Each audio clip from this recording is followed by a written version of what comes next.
네, 보좌의 축복 7번째 나갑니다. 오늘은 베드로의 체질에 대해서 좀 살펴보고자 합니다. 왜냐하면 이제 그 베드로가 설교 이제 5번 한 거를 지금 다뤘거든요. 근데 이제 이 베드로가 결국은 그 세계 복음화의 주역으로 가지를 못하는 그 이유가 뭔지 그거를 살펴보려고 합니다. 사도행전은 이 사역의 그 두 인물로 나눌 수 있죠. 베드로의 사역과 바울의 사역. 자, 그래서 이 베드로의 체질적인 문제는 어떤 문제냐면요. 결국 지금 한계가 온 문제죠. 왜 안디옥교의 주역이 되지 못했는가? 베드로는 마태복음 16장 16절 고백했을 때 분명히 하나님이 반석 같은 내 교회를 세운다고 했거든요. 그리고 음부의 권세가 이기지 못하게 했고 또 천국 열쇠를 준다. 이 어마어마한 응답을 약속받아 놓고도 왜 세계복음화의 주역이 되지 못했냐. 이걸 살펴보는 이유는요. 우리 자신이 정말 끝까지 땅끝까지 갈 수 있는 제자인가 아닌가. 이걸 점검할 수 있는 중요한 내용입니다. 또 보좌의 축복을 끝까지 받을 자인가 아닌가. 사실 그 얘기죠. 자, 그래서 왜 한계가 왔는가. 중요한 건 체질이지만 종교 체질이에요. 종교성이요. 그리고 우리가 일반적으로 우리 기독교인들이 특히 전도 이거를 강조하는 사람들이 그 사람들도 왜 한계가 오고 정말 세계복음화 이걸 끝까지 가지 못하냐.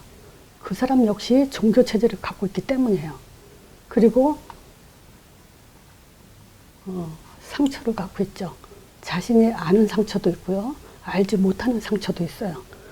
또 이런 상처들이 결국 끝까지 가지 못하도록 발목을 잡죠.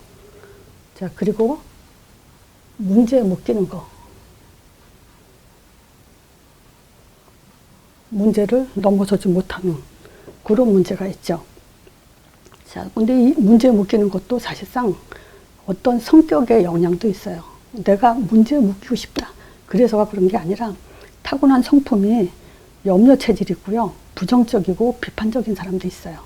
이런 사람들 보면 한계가 오는 걸 볼 수 있죠. 자, 두 번째는요. 종교 체질의 문제점. 그걸 좀 짚어보자면요.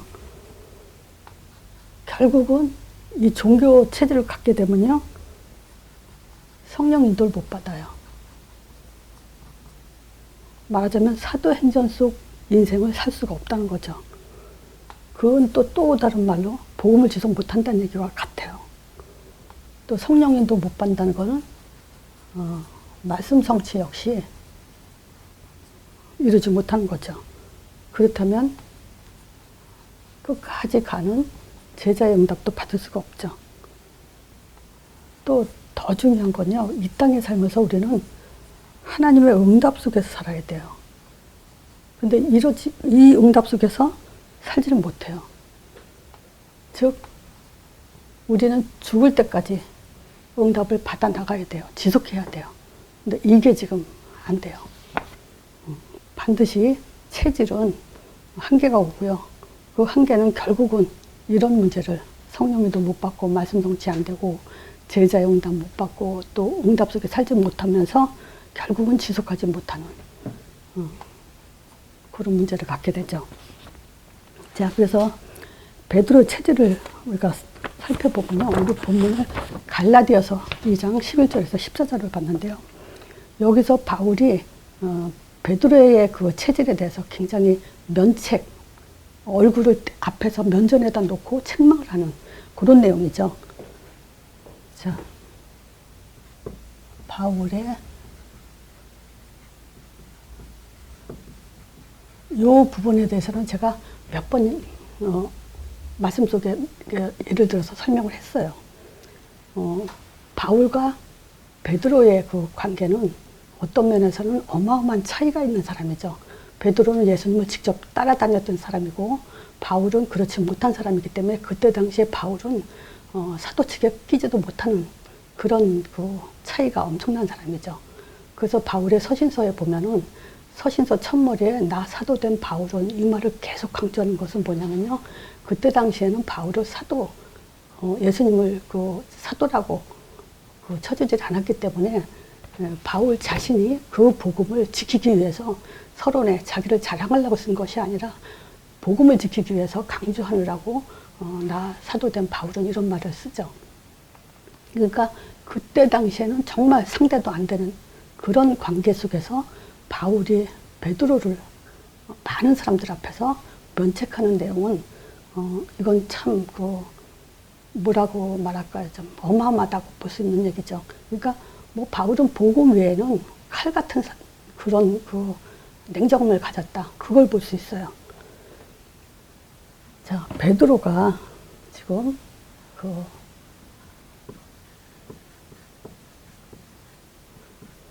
전통과 규례, 율법 여기에 지금 체질을 벗지 못하고 있죠. 근데 지금 여기 이쯤에 대해서는요, 이미 그 어떤 얘기가 결정이 나냐면요, 이미 이방인들에게도 복음이 들어가고 성령 충만 받는 것을 보고 이제 이방인들에게 율법 강요하지 마라. 그 금지법이 생겼어요. 또 그걸 결정하고 또 뭐냐면 율법에 얽매여서 또 그 할례 이런 것들은 이제 율법과 할례 이거는 이제 말하지 마라. 이렇게 결정이 났는데도 베드로 상태가 어떤 상태냐면요. 지금 그 베드로가 지금 안디옥에 있을 때 바울이 이제 그 면책을 하는데 어떤 상태냐면 지금 야고보가 이제 사람을 보내는데 그 사람들이 오기 전에 이방인과 함께 밥 먹고 있었죠. 그러다가 야고보가 보낸 사람들이 오니까 이렇게 얘기를 하고 있어요. 할례자들이 두려워하여 떠나 물러가매 이래요. 같이 밥 먹고 있다가 할례자들이 오니까 도망갔다는 얘기죠. 근데 남은 유대인들도 저와 같이 똑같이 그 행동을 따라하는 거예요. 그걸 외식이라 그래요. 근데 또 거기서 바나바도 또 그 외식을 유혹돼 있다 그래요. 그러면서 14절에 그 얘기를 하죠. 그러므로 나는 저희가 복음의 진리를 따라 바로 행하지 아니함을 보고 모든 자 앞에서 게바에게 너는 유대인으로서 이방인을 쫓고 또 유대인답게 살지 아니하면서 어떻게 억지로 이방인에게 유대인답게 살려고 하냐. 그러면서 이제 그걸 강조하죠. 사람이 의롭게 되는 것은 율법의 행위에서 난 게 아니다. 오직 예수 그리스도 믿음으로 말미암아 나는 거로 우리도 그리스도 예수를 믿는 거 아니냐. 이는 우리가 율법의 행위에서가 아니고 그리스도를 믿음에서 의롭다고 한 거 아니냐. 율법의 행위로는 절대 의롭다함을 얻을 수가 없다. 그 얘기를 지금 갈라디아서 2장 11절 이하에 쭉 그 얘기를 하고 있어요. 그걸 강조하는 거죠. 자, 그러니까 바나바도 유혹됐다. 참 이게 큰 문제죠, 이게. 자, 그러니까 이 면책하는 걸 보면 우리가 확인할 수 있는 것이 뭐냐면 바울을 쓸 수밖에 없구나. 베드로는 한계가 올 수밖에 없구나. 그 부분을 우리가 확인할 수 있는 내용이죠. 우리가 지난주에 살펴본 게 뭐가 있냐면요. 그 사도행전 10장이죠. 거기서 뭘 볼 수 있냐면요. 하나님의 준비를 볼 수 있어요. 어떤 준비냐? 미리 뭘 계획했죠? 베드로와 고넬료의 만남. 요걸 갖고 미래를 위한 하나님의 계획. 자, 요걸 왜 또 얘기하냐면요. 한번 우리가 이 입장이라고 한번 생각해 보세요.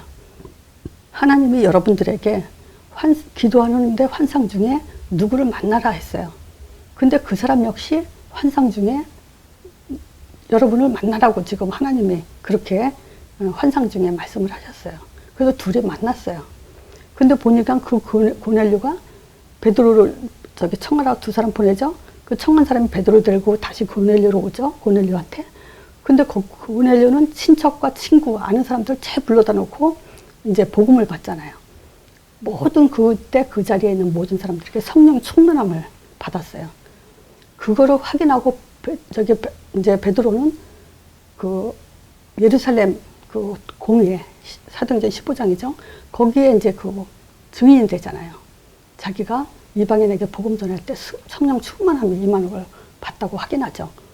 자, 그러면 그 체험을 했으면은 당연히 나는 그렇게 생각해요. 안디옥 교회의 바톤을 잡을 거라고. 그렇잖아요. 여러분 그렇지 않겠습니까?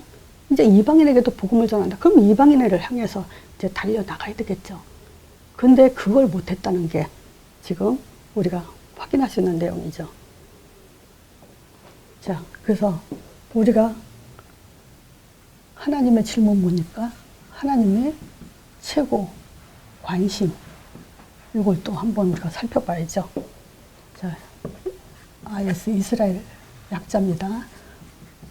이스라엘 백성들에게 지금 유대인들이죠. 마태복음 16장 13절에서 20절 이걸 질문하셨죠.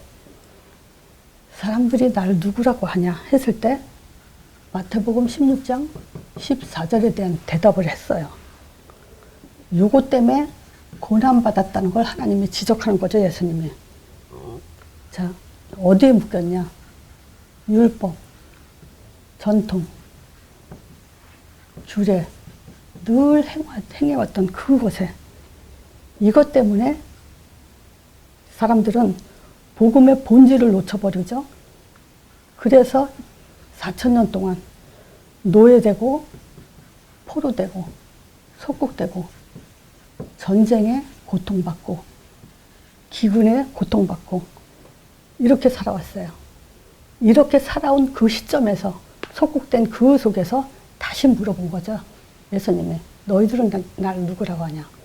이 말은 지금 너희들이 아브라함의 그 언약의 후손, 하나님이 선택한 민족, 하나님이 세운 나라에 그 국민이 어떻게 세상의 노예가 될 수 있습니까?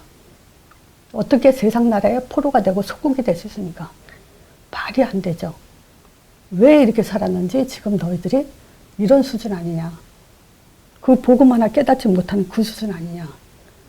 그래서 왜 노예되고 포로되고 속국됩니까? 힘이 없으니까.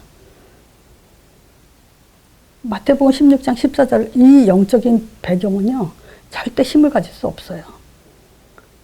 자, 반석이 될 수 없죠. 또 사단의 노예가 되죠.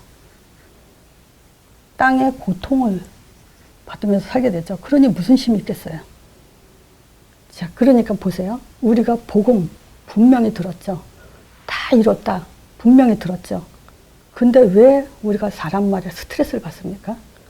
그런데 왜 환경 속에서 여러 가지 문제 속에서 그걸로 고민하고 염려하고 고통을 받습니까? 스트레스를 받습니까? 그건 힘이 없다는 얘기예요. 그래서 저는 이렇게 사람들하고 어떻게 대화하다가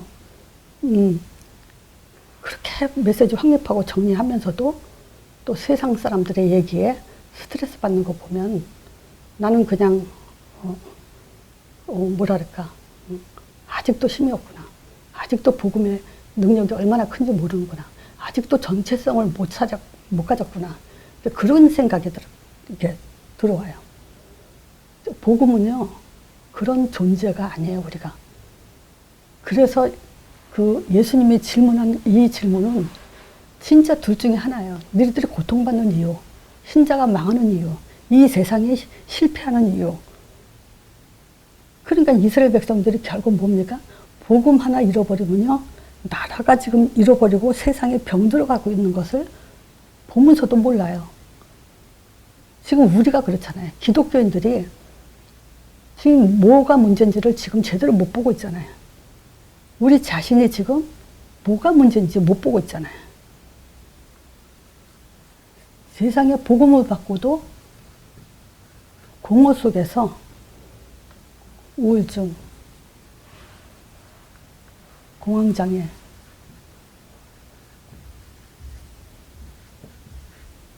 두려움, 고통, 이 속에서 좀 살고 있어요. 다시 한번 우리는요, 우리 자신은 하나님의 형상이에요. 그래서 바울이 얘기를 해요. 갈라디아서 2장 본 김에 제가 갈라디아서 2장 20절을 얘기하는데요. 우리는요, 바울이 고백했어요. 내가 십자가와 함께 못 박혔나니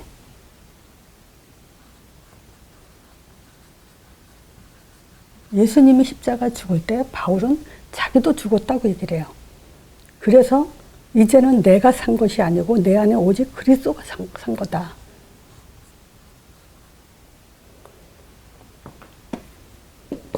우리의 인생은요, 그리스도로 사는 거예요.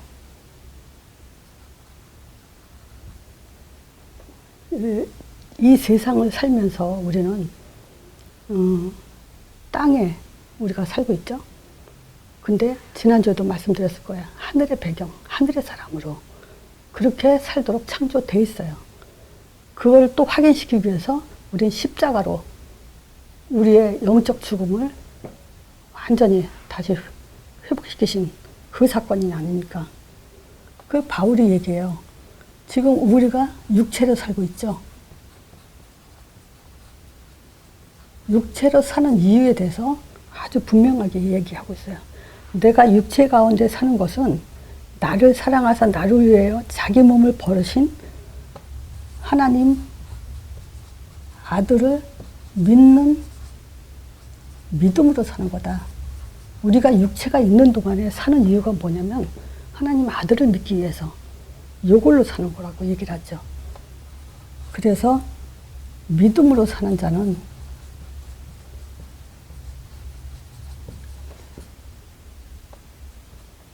전도자의 삶입니다. 그리고 초월하는 삶이에요.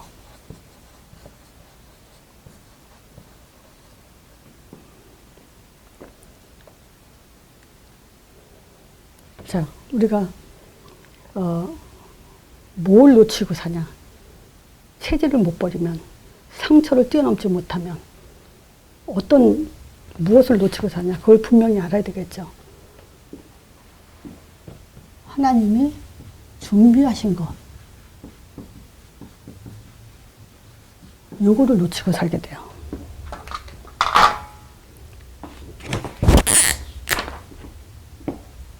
베드로한테 뭘 준비해놨죠? 안디옥 교회를 준비해 놓으셨어요. 세계 복음화의 요거 세계 복음화 약자입니다. 발판이 바로 안디옥 교회예요. 요 발판을 놓쳐버렸어요. 이 말은요, 발판을 놓쳤다는 것은 새가 날개를 잃은 것과 같습니다. 전도자가 발판을 놓쳤다는 것은 한계가 온다는 거예요. 땅끝은 한계가 분명히 없습니다. 땅끝까지 간다 그랬어요. 근데 못 가요. 그러면 응답도 끝난 겁니다. 자, 베드로의 체험 다시 얘기하지만요. 이 체험까지 해놓고도 전도 선교에 올인하지 못한다. 그건 진짜 끝난 거죠. 자, 바울이요. 뭘 놓쳤냐? 바울 같은 사명자를 놓쳤어요. 그리고 뭘 놓쳤냐? 팀과 조직을 놓쳤어요. 물론 베드로도 안디옥 교회 바톤을 놓쳤지만 자기 나름대로 한 지역에서 어느 부분에서 자기 사명을 또 다 했겠죠. 순교하는 날까지. 그렇지만 세계복음화의 팀과 조직, 이걸 놓쳐버렸어요. 이 말은 뭐냐면 시스템을 놓쳤다. 그래서 저는 그래요. 매주 여기서 말씀 공부 매주 만나서 이렇게 지금은 코로나 때문에 이제 줌으로 이제 하지만 또 한 달에 한 번씩 만나서 우리는 먹고 떠들고 놀아요. 맛있는 곳이 어디냐? 같이 모여서 같이 먹고 또 즐거운 삶도 같이 공유하는데 이런 속에서 사람과 사람 관계가 굉장히 끈끈해져요. 그리고 진짜 허물없이 지내게 되고 하나가 되는 그런 만남이랄까, 모임이랄까, 그거를 지속하는 것은 아주 참 중요해요. 자, 이것도 어떤 면에서는 육적 에너지라고 할 수 있죠. 함께 기도하는 배경의 팀이 된다는 거예요. 이게 참 중요합니다. 우리가 사는 날 동안 이거 있다는 것은. 자, 안디옥교의 열매요. 어떤 열매냐?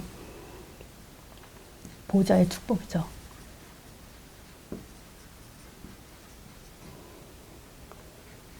충만 중에 충만이에요. 즉 확신 중에 확신이에요. 그래서 진짜 바울처럼, 아마 내가 바울처럼 얘기를 한다면 속으로 욕할 사람 많을 거예요. 바울이 그랬어요. 내가 전한 복음 외에 다른 복음을 전하면 저주를 받는다. 혹시 천사가 와서 하더라도 그건 믿지 마라 그랬어요. 그럼 내가 전하는 복음 외에 딴 거 믿지 마라 이러면 아마 별소리 다 나오겠죠. 근데요, 진짜 하나님 아는 지식을 가져야 돼요. 이 세상은요, 하나님 아는 지식 없어서 망한다 그랬어요.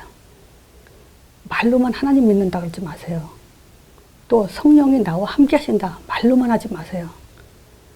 또 어떤 사람은요, 기도하지 말고 믿음으로 기도해라. 진짜 믿으면서 기도해라. 진짜 믿으면서 기도하는 그 근거가 뭐예요? 그냥 말만 강조하고 진짜 진실 이런 소리 한다고 해서 그게 진실이냐? 그건 절대 아니에요.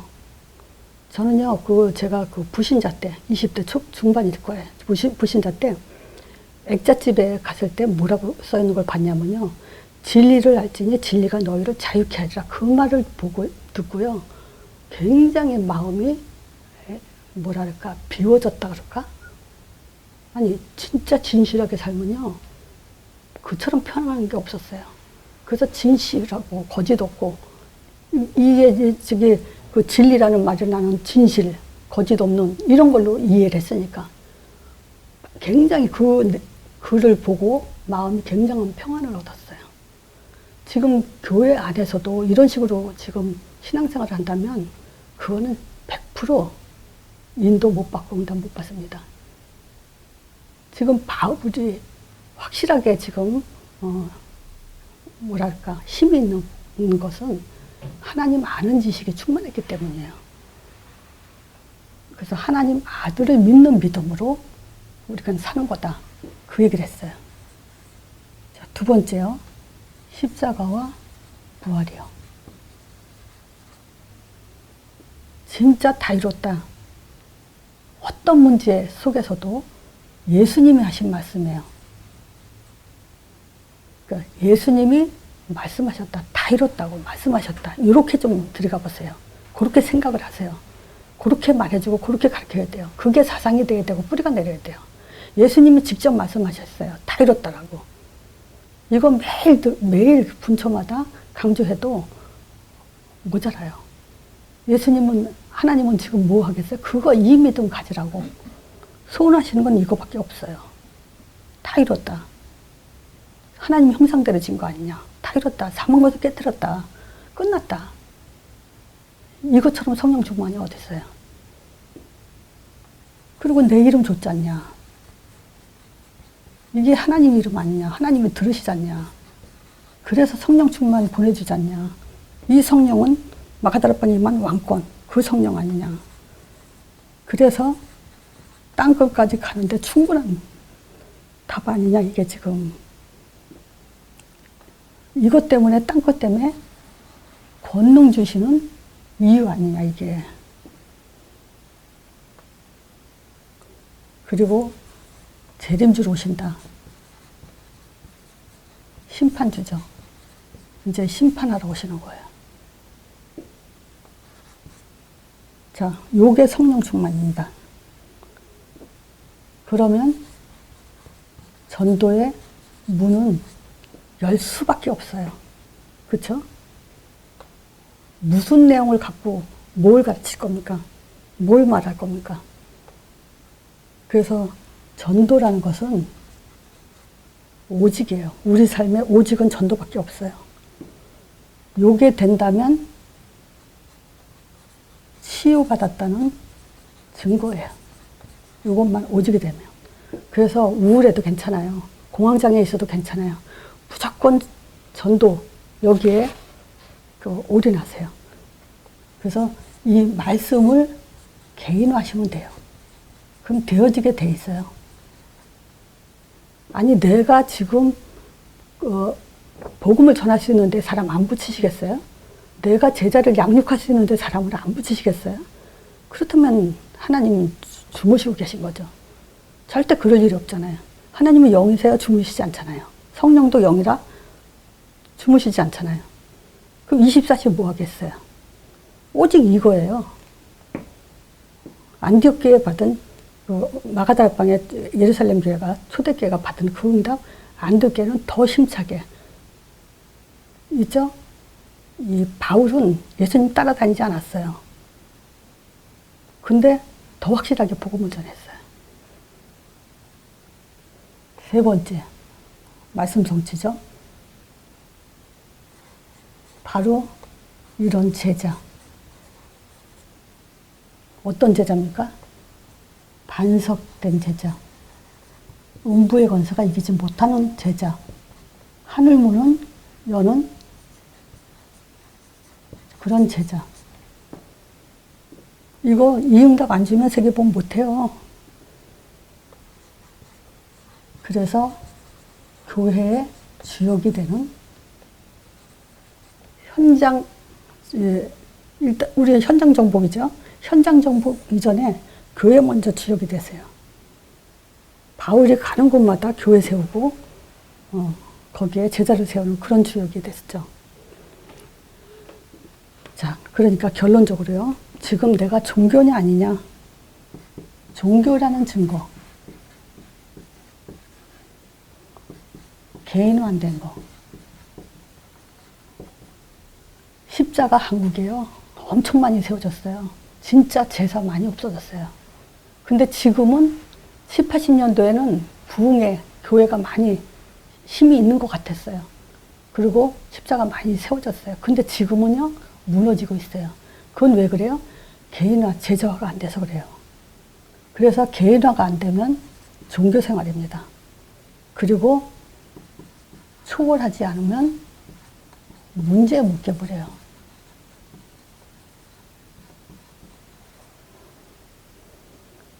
자, 복음도요, 권태기가 있어요.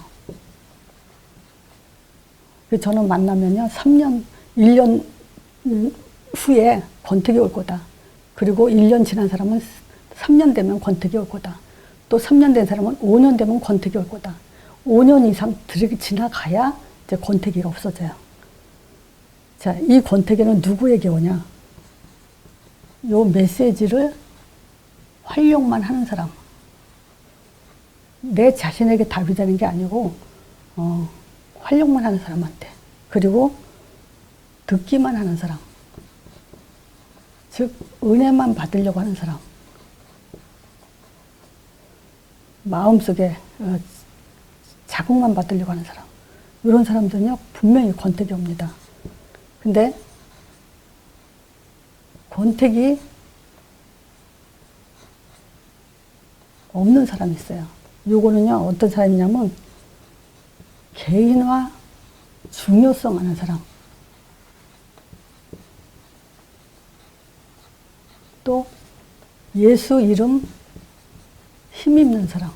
요 사람은요, 권태기 안 옵니다.